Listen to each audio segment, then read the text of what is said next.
En el aire, Radio Zipa, emisora del Círculo de Periodistas y Comunicadores Sociales de Antioquia, Colombia, transmitiendo desde el corazón de Medellín, ciudad de la eterna primavera.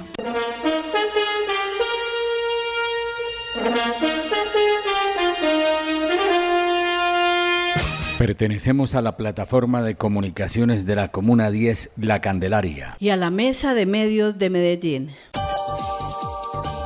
El Círculo de Periodistas y Comunicadores Sociales de Antioquia presenta Cuartillas, un espacio que promueve la libertad de expresión y el trabajo de los comunicadores sociales de Antioquia. Dirigido por el periodista Abraham Umbarila Saavedra. Cuartillas.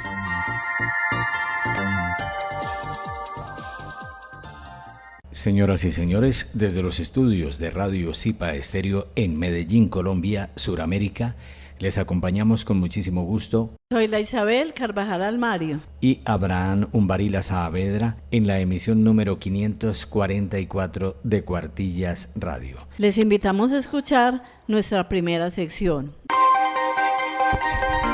Editorial.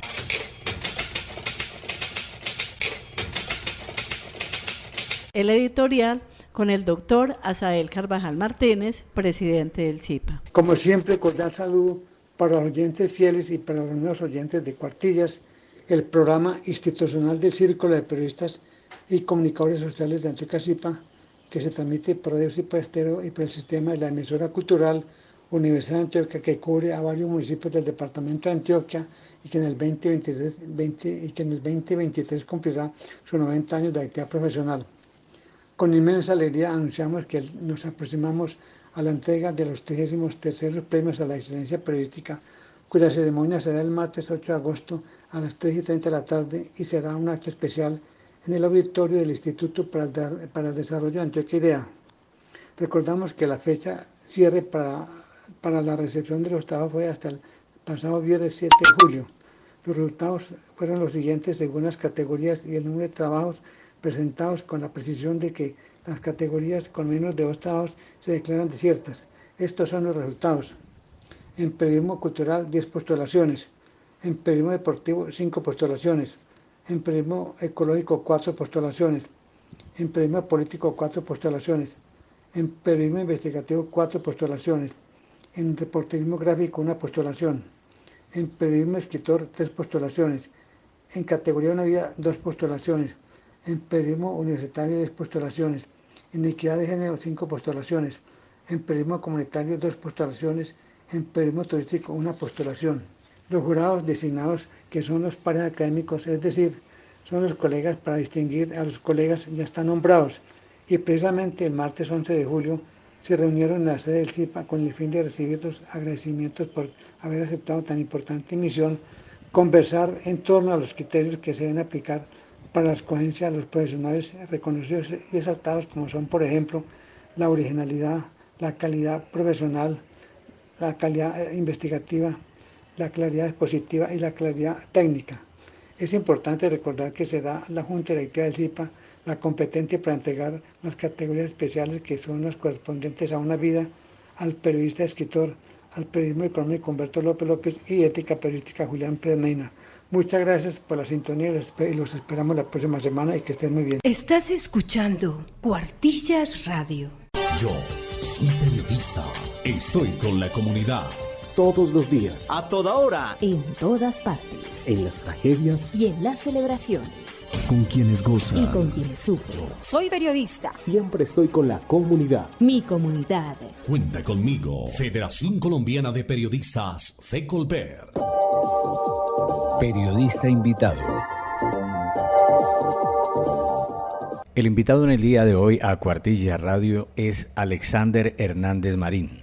Él es comunicador social, magíster en estudios humanísticos y especialista en docencia universitaria investigativa en la Universidad Católica Luis Amigó. Él es asociado del Zipa. Me acompaña la comunicadora social periodista Zoila Isabel Carvajal Almario. Un cordial saludo, Abraham, a nuestros oyentes de Cuartillas Radio y muy especialmente a nuestro invitado del día de hoy, también asociado del Zipa, profesor universitario. Bienvenido, Alexander, a Cuartillas Radio. Zoila, muchas gracias. Abraham, muchas gracias por la invitación y pues qué rico, es un honor para mí estar aquí en este programa. Alexander, ¿por qué eligió la comunicación, el periodismo? Bueno, pues yo nací en Montería, Córdoba, y desde muy joven, pues desde que tenía 6 meses, mi familia me llevó a vivir a Cartagena. Y en Cartagena estudié casi toda mi primaria y bachillerato en un colegio que es el Colegio de La Salle, de los Hermanos Cristianos. Y allá en el Colegio de La Salle, pues como que en un momento dado empezamos a ver cursos sobre cómo hacer periódicos, cómo montar la emisora del colegio, y escogieron un grupito de personas para capacitarlos. Y a mí me interesó el cuento, me metí en esa capacitación con un profesor que me acuerdo el nombre, se llama Joaquín Rodelo en Cartagena, y nos llevó a una cabina de radio, nos enseñó producción radial, nos enseñó a escribir noticias. ¿Desde los cuántos años? No, estoy hablando de que 15 años. Entonces, sí, entre los 14 y 15 estaba yo como en octavo, noveno. Bueno, nos capacitaron y desde ahí entonces empecé como a escribir los libretos de los programas de radio, a dirigir el programa de radio, a pensar como toda una programación y toda una agenda editorial para la emisora del colegio junto con otros compañeros. Entonces ahí me fui como... Se animó más en la comunicación, en la radio. Sí, ahí nació como esa vocación de comunicar, de expresarme por medio de la radio, de la escritura. Entonces nació por ahí la inquietud. Mi vocación se dividía en dos cosas muy raras, en dos campos muy raros. Por una parte quería estudiar oceanografía en la Escuela Naval Almirante Padilla. Me presenté y no pasé como oficial naval, sino como suboficial. Pues sí, la intención mía era oficial, pero después me puse a pensar y me jalaba más el asunto de la comunicación y finalmente me decidí por ello. ¿Pero sus padres nunca se opusieron a que estudiara comunicación? No, mis padres siempre me dieron como la oportunidad que escogiera lo que quisiera. Entonces, pues yo tenía un tío que murió hace 5 años infortunadamente, y él es terciario capuchino, Fray Israel Marín. Y entonces los terciarios capuchinos pues tienen una universidad aquí en Medellín, que es la Universidad Católica Luis Amigó, y pues tiene varias sedes en otras partes del país. Entonces él me comentó que habían abierto la carrera de comunicación social, que ya llevaba pues como varios semestres, que si quería venir a vivir a Medellín, estando yo en Cartagena. Entonces pues hubo varios factores que confluyeron ahí, mi interés como por la comunicación, esta oferta nueva de comunicación social en la Universidad Católica Luis Amigó. Entonces tomé y era una manera como también de salir de mi casa, salir de Cartagena, que es una ciudad muy pequeña, donde la comunicación, la verdad, no en esos momentos, estoy hablando hace más de 20 años, no tenía como un desarrollo. Hoy sigue siendo incipiente el desarrollo de la comunicación, pero ya hay universidades, por ejemplo. En Cartagena antes solo había una universidad donde se podía estudiar comunicación social, ahora ya hay varias. Entonces en ese momento tomé la decisión y mi familia me apoyó afortunadamente y me vine para Medellín y empecé a estudiar comunicación social. Entonces pues la raíz fue como esa inquietud vocacional que descubrí en el colegio. Alexander, cuéntenos acerca de su trayectoria en medios de comunicación o en comunicación organizacional. Bueno, yo en comunicación, cuando yo me presento ante mis estudiantes, yo les digo que yo he atravesado diferentes caminos y campos. Entonces yo he trabajado en periodismo, pero también he trabajado en comunicación corporativa, en difusión, he trabajado en oficinas de prensa, en el sector público, he trabajado como corrector de estilo, como redactor publicitario. Entonces y después les digo, hombre, lo que más me ha llenado de todo esto es enseñar. y por eso hoy estoy tiempo completo en una universidad, pero a momentos me salgo y otra vez voy al campo y regreso. Justo en la universidad donde hizo la carrera. Y precisamente donde estudié. Entonces, dentro de mi trayectoria, pues yo empecé trabajando en el periódico El Mundo, que como todos saben, pues es la gran escuela de periodismo, ¿cierto? Todo sí, uno lástima le pregunta, que ya se acabó. Sí, es una tristeza enorme, ¿cierto? El Mundo fue una gran escuela, tuvo una época dorada impresionante, pero bueno, los dueños, la fundación Fundamundo, pues en algún momento escuché que pensaban o están como que el periódico está en un stand-by, como que en algún momento puede resurgir, es una esperanza, habría que esperarlo, ¿cierto? Pero bueno, allá en el periódico El Mundo comencé por el área de desarrollo editorial. Entonces yo trabajaba cubriendo a veces feria de flores, haciendo algunos pinitos en periodismo deportivo, incluso también alcancé a hacer periodismo deportivo. Entonces entré por desarrollo editorial y con El Mundo fue extraño porque entré y salí en varias oportunidades, por proyectos, ¿cierto? La última vez que estuve, ya hace un tiempo, llegué a integrar el equipo de pedagogía, porque El Mundo tomó un enfoque pedagógico luego. Yo era el editor pedagógico en el que hacíamos unas adecuaciones del periódico para que fuera útil en el aula de clase y los maestros pudieran utilizar el periódico como un material para enseñar Sí, recuerdo que sacaba cosas. Muy buen material, muy didáctico para clases de inglés, para diferentes clases y los profesores lo utilizaban mucho. Educar mientras informa se llamaba el proyecto, tuvo un reconocimiento incluso internacional, era un proyecto muy bonito. Bueno, esa fue la última vez que estuve en El Mundo, porque como les digo, entré y salí varias veces y para mí El Mundo fue mi casa y el trabajo y los aprendizajes con Luz María Tobón, que además la conocí en la Universidad de Antioquia. Excelente docente. Y hace poco el CIPA le entregó el premio a Una Vida. Sí, muy merecido. Entonces, pues nos volvimos incluso muy amigos desde mi experiencia en El Mundo. Además del Mundo, pues yo he trabajado, por ejemplo, con la Escuela de Ingeniería de Antioquia. En la Escuela de Ingeniería de Antioquia montamos un proyecto hermosísimo con la Secretaría con el Departamento de Planeación de la Gobernación de Antioquia, que se llamaba Lea la Enciclopedia de Antioquia. Era una enciclopedia multimedia tipo wiki que se iba alimentando con la participación de los ciudadanos, y yo tenía la función de editar los contenidos, verificar los contenidos, corregir contenidos, ¿cierto? Porque la gente iba subiendo información, pero a veces no era precisa, faltaba un año. Entonces, como periodista, mi obligación era que todo el contenido que saliera publicado en Lea la Enciclopedia de Antioquia fuera verificado históricamente con historiadores, con información científica, con información de las ciencias sociales, y bueno, verificar toda la información, corregirla y que tuviera una muy buena presentación. Eso fue otro proyecto hermosísimo. Infortunadamente, pues por las dinámicas de ciertos gobernantes que no les gusta lo que hacen otros, van tumbando proyectos, y no voy a decir el nombre pero un gobernante no le gustó que eso lo hubiese creado otro gobernante y lo dejó morir. Pero fue un proyecto maravilloso, Lea la Enciclopedia de Antioquia. Y ya después pues he trabajado en diferentes partes, en Telemedellín, en el periódico de Oriente, en el Observador, y he trabajado en diferentes proyectos en el Parque de la Vida, en la Alcaldía de Medellín, en la oficina de prensa, bueno, diferentes proyectos en los que he cruzado diferentes campos de la comunicación. Por acá lo recuerdan mucho los estudiantes de comunicación a las que usted le ha dado clases, y dicen el profesor Alexander es muy estricto, y Zoila y yo le decimos esos son los buenos profesores, porque le corrigen ortografía, porque dicen no, qué profesores tan estrictos, pero es así, ¿no, Zoila? Sí, yo creo que así debe ser para que el alumno aprenda y para que realmente salga con una buena formación. Sí, es que el periodismo es de rigurosidad. Si no hay rigurosidad en el periodismo, no estamos frente a nada, ¿cierto?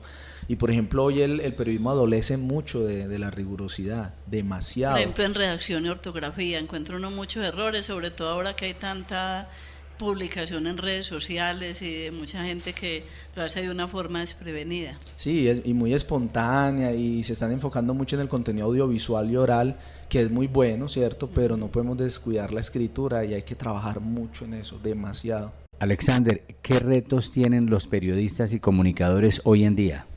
Bueno, yo creo que, como decía ahorita, yo siento que el periodismo está en crisis. O sea, hay una crisis en el periodismo donde a veces los periodistas lo que buscan es ser famosos y no periodistas que informan a la comunidad o que buscan el bien, el interés común, ¿cierto? Sino como un asunto de figurar, de ser famosos. De ser influencers. Exacto, como de convertirse en uno influencer, sino el periodismo es otro asunto, el periodismo es un servicio público, el periodismo es un servicio comunitario, si lo queremos llamar así, ¿cierto? Que estamos al servicio de entregar una información útil para los ciudadanos, para que los ciudadanos tomen decisiones en relación con sus derechos y deberes. Entonces, por ejemplo, uno de los grandes retos hoy es eso, ese protagonismo, cómo el periodista empieza a darse cuenta que no es la noticia, el periodista no es la noticia, ¿cierto? Ese es uno de los grandes retos. Otro de los retos es cómo los periodistas empezamos a confrontarnos con las salas de redacción, con las líneas editoriales, porque los medios tradicionales están con líneas editoriales demasiado marcadas. Y creo que eso está afectando el periodismo. Y van perdiendo credibilidad. Claro, y Gabriel García Márquez decía, hombre, en realidad no existen medios independientes, ni objetivos. Existen periodistas independientes. Entonces yo creo que los periodistas somos los obligados a poner nuestro criterio y a poner las cartas sobre la mesa y discutir en las salas de redacción, implique lo que implique eso, ¿cierto? Entonces estamos en una crisis, hay que devolverle al periodismo su solemnidad, hay que devolverle la rigurosidad, ¿cierto? Y hay que devolverle ese carácter de servicio público. Alexander, usted que es docente, ¿cómo cree que deben adaptarse las facultades de comunicación y periodismo a esos retos actuales de la profesión?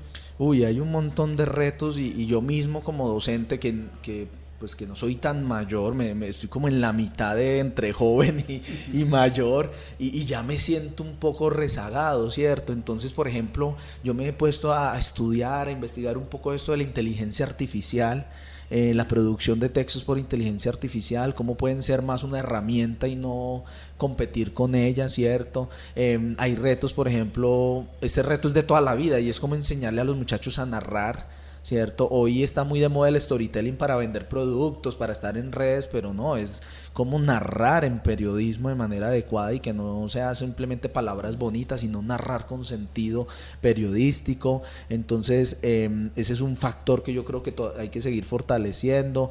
Retos, muchos. Hoy la gente cree que crear contenido es hacer periodismo. Entonces enseñarle a los muchachos, venga, una cosa es hacer periodismo, otra cosa es crear contenido. El periodismo es riguroso. Sí, porque ¿cierto? Escriben en las redes sociales y todo el que escribe en el Facebook, en diferentes redes, dice que es periodista. Sí, que eso ya es periodismo. Entonces, y creen que hacer periodismo es difundir información. No, yo les digo, muchachos, el contenido periodístico va más allá de escribir un contenido, de difundirlo. Hay que contrastar, hay que verificar información, hay que analizarla, hay que analizar un contexto, hay que estructurar la información de manera que sea entendible para el usuario, no es simplemente crear contenido por contenido.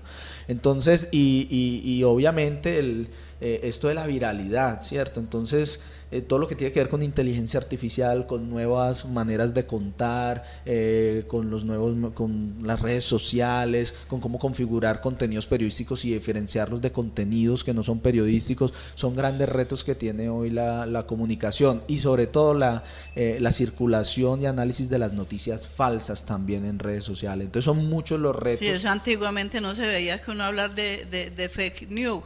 No Sí. decía, recuerdo que le hicimos la pregunta a Javier Darío Restrepo en una clase de ética periodística y él decía, es que si es falsa no es noticia. Exacto, eso de fake news es, pues toda la vida ha existido la calumnia y la injuria y desde el Imperio Romano mandaban mensajes con información falsa para hacer equivocar a los ejércitos y todo eso, pero la cosa se está complicando, o sea, el valor de la verdad, ya no existe la verdad. ¿Cree que hay libertad de prensa en Colombia? Hombre, esa es una pregunta tan compleja que me hace usted y no sé si tengo todo el tiempo Todos los que vienen Esa por es acá para dicen decir de la objetividad. para expresar lo que quiero expresar, pero voy a tratar de resumirlo. A ver, en Colombia hay una serie de circunstancias, o sea, están dadas las circunstancias mínimas, las condiciones mínimas para ejercer el periodismo. En la Constitución. Incluso legalmente, y queda muy bonito en la Constitución, ¿cierto? Y a pesar de que hay unas circunstancias y unas condiciones mínimas para ejercer el periodismo, yo me atrevería a decir que en Colombia no hay libertad de prensa, en el sentido de que en algunos ámbitos no se puede hacer periodismo con libertad, y una libertad que es limitada no es libertad. Entonces podemos... Y donde hay censura y muchas veces autocensura. Exacto, entonces si matan periodistas, si miren lo que acaba de pasar con el libro de la colega Laura Ardila, que censuran este libro sobre los char de la Costa Nostra, ¿cierto? Si hay ese tipo de cosas, no hay libertad de prensa. Si yo tengo un jefe de redacción o un medio, sea público o privado, con una línea editorial que está constantemente recargando o editorializando con titulares, y el periodista no puede ejercer bien su desempeño ahí, no hay libertad de prensa. Entonces yo digo, hay unas condiciones mínimas en unos ámbitos específicos donde se puede ejercer el periodismo, pero si hay limitantes como las que acabo de decir, por ejemplo, tener en peligro la vida, ¿cierto? Pues no podemos decir que hay una libertad de prensa. Una libertad limitada no es libertad. Entonces, ya explicado eso, tengo que decir, en Colombia no existe la libertad de prensa. Alexander, para finalizar, ¿qué mensaje le quiere enviar a los estudiantes de periodismo y a los periodistas y comunicadores, no solamente aquí en Antioquia, sino ya ahora en cualquier lugar del mundo? Bueno, miren, para mí, para los estudiantes, el periodista no es la noticia. Pues hay muchas cosas que yo le quiero decir a los que se quieren dedicar a esto y a los estudiantes, pero quiero partir de esto porque es una dinámica que se está mostrando mucho. El periodista... O el que cree que va a estudiar comunicación para ser famoso. Sí, o se sueñan siempre es como presentadores. Es que miren, yo retomo las palabras del actor Jorge Cao, ¿cierto? Jorge Cao, el cubano, ¿cierto? Pero es Jorge Cao el nombre. Bueno, el actor decía, es que hoy los muchachos no quieren ser artistas, no quieren ser actores, quieren ser famosos. Entonces yo lo traigo al periodismo. Hoy los muchachos no quieren hacer periodismo, no quieren no quieren dar un servicio a la comunidad, quieren figurar, ser famosos. Entonces mi mensaje es, muchachos, si me están escuchando, el periodismo no es para ser famoso, eso viene por añadidura, ¿cierto? Eso viene después, pero ¿cuántos periodistas trabajan en nuestras regiones haciendo un trabajo maravilloso que nadie los conoce? Que incluso arriesgan su vida todos los días y hacen un mejor periodismo que cualquier periodista que está figurando en televisión, ¿cierto? Que lo ven en redes sociales, que está en un escritorio en Bogotá o en un estudio protegido. En cambio, ese montón de periodistas que hacen bien su trabajo con la comunidad, trabajando en realidad por este país, allá en las regiones, y nadie los conoce. Y no estoy diciendo que sean mejor o peores periodistas que los que están en Bogotá en un estudio, no estoy comparando ni diciendo eso. Lo que quiero decir es, cada quien hace su trabajo desde donde le toca y como le toca, pero el objetivo del periodismo no es ser famoso, es prestar un servicio. Ese es como mi primer mensaje. Y lo segundo es, el periodismo tiene que recuperar su rigurosidad, porque estamos siendo un periodismo demasiado ligero, demasiado sesgado y poco riguroso. Y podría decir muchas más cosas, pero yo sé que se nos acaba el tiempo. Ha sido muy grato tener hoy en Cuartillas Radio como invitado a Alexander Hernández Marín, asociado del CIPA, profesor universitario. Muchas gracias por haber dedicado estos minutos a estar con nosotros en Cuartillas Radio. No, el agradecimiento es mío para ustedes, a Abraham y Zoila, y también pues al programa Cuartillas Radio, a Radio Cipa Estéreo y a la emisora cultural de la Universidad de Antioquia, donde también se emite este programa. El agradecimiento es mío para ustedes, qué bonita labor esta, ¿cierto? De estar como comunicando, contando la vida de los periodistas de la ciudad, los jóvenes, los ya también los mayores, ¿cierto? Porque de ahí es que uno va realimentándose y tomando experiencia, ¿cierto? Entonces muchas gracias por la invitación, disfruté mucho conversar con ustedes. Ética periodística, con el expresidente del CIPA y profesor universitario Juan José García Posada. Esta vez, en la sección de ética profesional del programa Cuartillas por Radio Cipa Estéreo, quiero hacer una breve referencia a un tema que han tratado maestros del periodismo como lo fueran Kapuczynski y nuestro recordado colega y amigo Javier Darío Restrepo. Es el de la condición humana del periodista. Para ser periodista hay que ser buena persona. Esto nos remite a lo esencial, a las bases fundamentales de la ética profesional, y conviene recordarlo de vez en cuando. El buen periodista ha de ser ante todo una buena persona.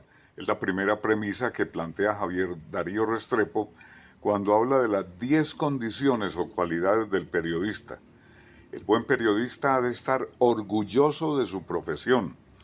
Anota, sonó como una novedad cuando Kapuscinski lo dijo en un taller en México y lo repitió en Buenos Aires. Hay que sentir orgullo y respeto por lo que uno hace. El buen periodista tiene un sentido de misión en su ejercicio profesional. El buen periodista es un apasionado por la verdad.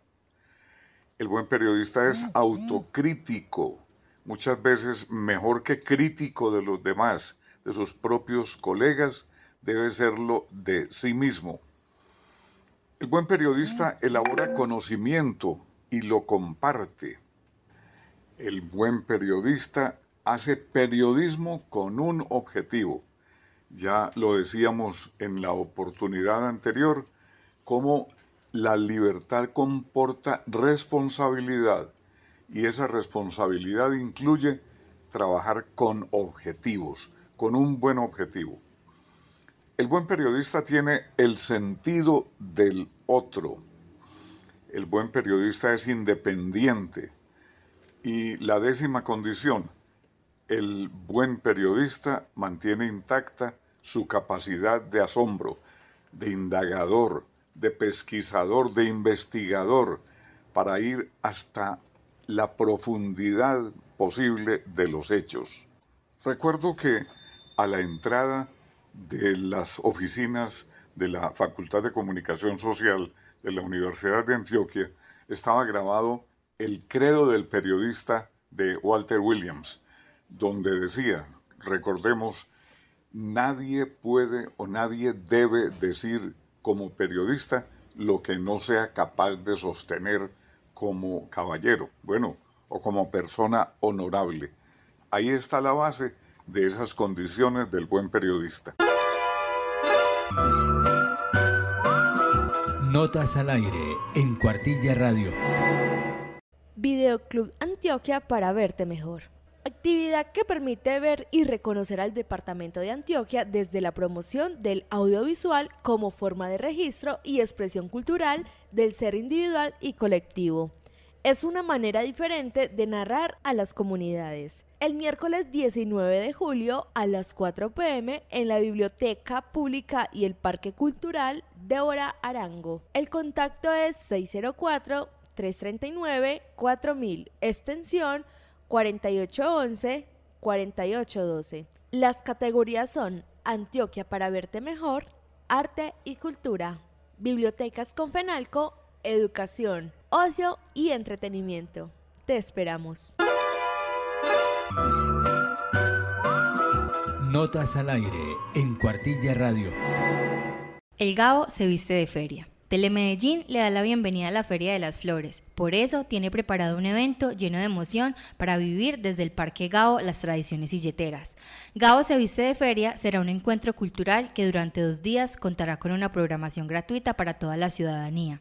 Las puertas de este pulmón verde de la ciudad estarán abiertas durante el 22 y el 23 de julio desde las 8 de la mañana para empezar a vivir todo el ambiente de la Feria de las Flores. El evento contará con espacio para niños, adultos y por supuesto para mascotas. Parque Gao está ubicado en la sede del canal Telemedellín en la carrera 43F, número 1860, El Poblado, sector Villa Carlota. Se puede llegar fácilmente en transporte público con rutas cercanas de buses, metro y estación en cicla. La invitación está abierta para darle la bienvenida a la Feria de las Flores en el Parque Gao, el pulmón verde de la ciudad.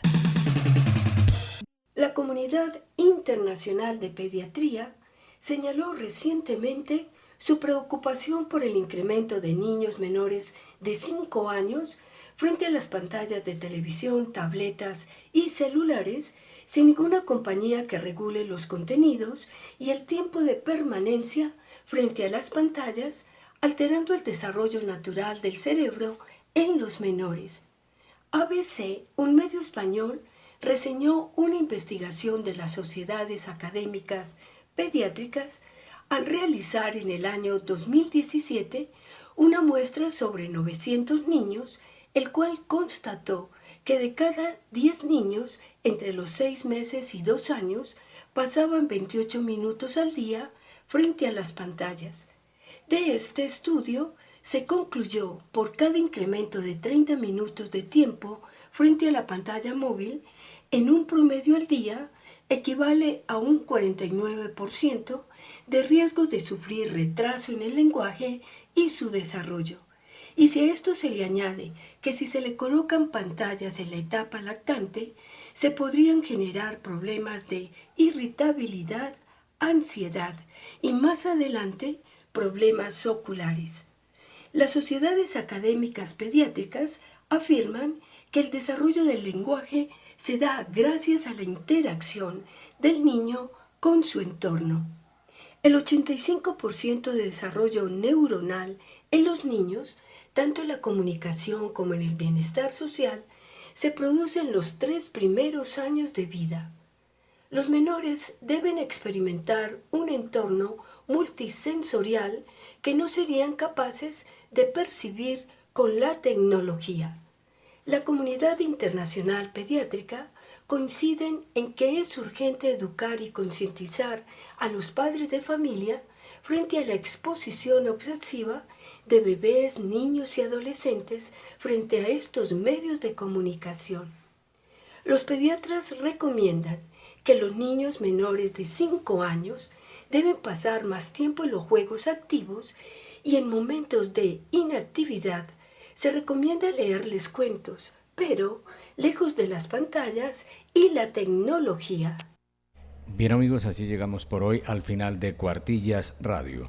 Les estuvimos acompañando con muchísimo gusto el doctor Asael Carvajal Martínez, presidente del CIPA, las periodistas Zoila Isabel Carvajal Almario, Gloria Hernández Velázquez, las practicantes en comunicación social Valentina Cañas Marín, Universidad Católica Luis Amigó, en locución Daniela Aguirre Botero, del IME, Instituto Metropolitano de Educación, y quien les habla, Abraham Umbarila Saavedra. Somos miembros del Círculo de Periodistas y Comunicadores Sociales de Antioquia, somos afiliados a FECOLPER, Federación Colombiana de Periodistas, y a la Federación Internacional de Periodistas. Éxitos en esta semana que comienza.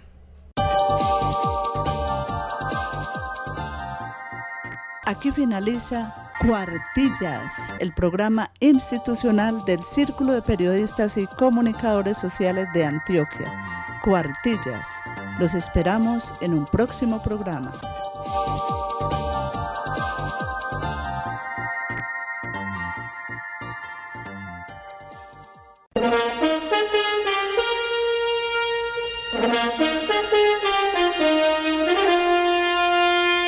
En el aire, Radio CIPA, emisora del Círculo de Periodistas y Comunicadores Sociales de Antioquia, Colombia, transmitiendo